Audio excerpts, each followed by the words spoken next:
بسم اللہ الرحمن الرحیم۔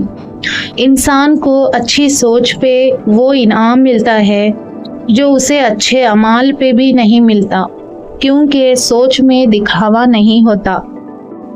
معاشرے پر تمہارا اس سے بڑا احسان اور کوئی نہیں ہوگا کہ تم خود سنور جاؤ۔ برے دوستوں سے بچو، ایسا نہ ہو کہ وہ تمہارا تعارف بن جائے۔ تم کس دنیا پر فخر کرتے ہو جس کا بہترین مشروب مکھی کا تھوک شہد ہے اور بہترین لباس کیڑے کا تھوک ریشم ہے؟ مجھے اس دنیا سے کیا لینا جس کے حلال میں حساب اور حرام میں عذاب ہے۔ شیخ سعدی رحمۃ اللہ علیہ نے فرمایا، آپ کے اخلاق کی قدر بھی لوگ اس وقت کریں گے جب آپ کے پاس دولت اور طاقت ہو۔ غریب کتنا ہی خوش اخلاق ہو، لوگ اس کے اخلاق کو اس کی مجبوری سمجھتے ہیں۔ سب سے بڑی حقیقت، صرف ایک ہی شخص آپ کی زندگی کو بدل سکتا ہے اور وہ آپ خود ہیں۔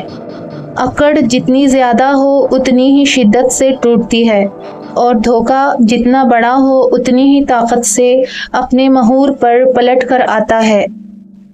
رشتے خون کے نہیں، احساس کے ہوتے ہیں۔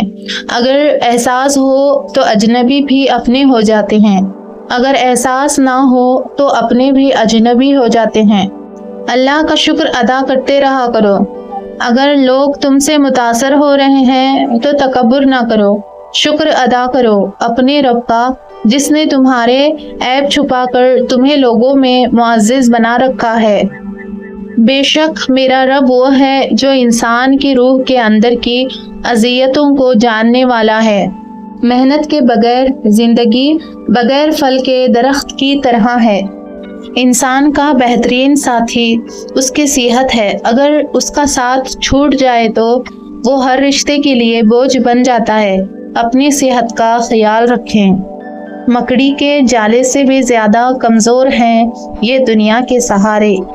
کتابیں اور بھی اتری ہیں، پر قرآن کی یہی خوبی ہے کہ نابینا لوگ بھی اس کی تلاوت کرنے لگتے ہیں۔ سبحان اللہ۔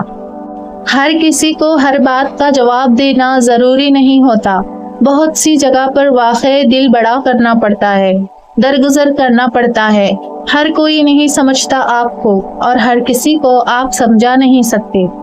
تم اس دنیا میں رہتے نہیں ہو، بلکہ تم یہاں سے گزر رہے ہو۔ مرہم کی لالچ میں اپنی دکھتی رگ کا پتہ لوگوں کو دینا بے وقوفی کی آخری حد ہے۔ صبر والے کانوں سے سنو، ہمدرد آنکھوں سے دیکھو، محبت والی زبان سے بولو۔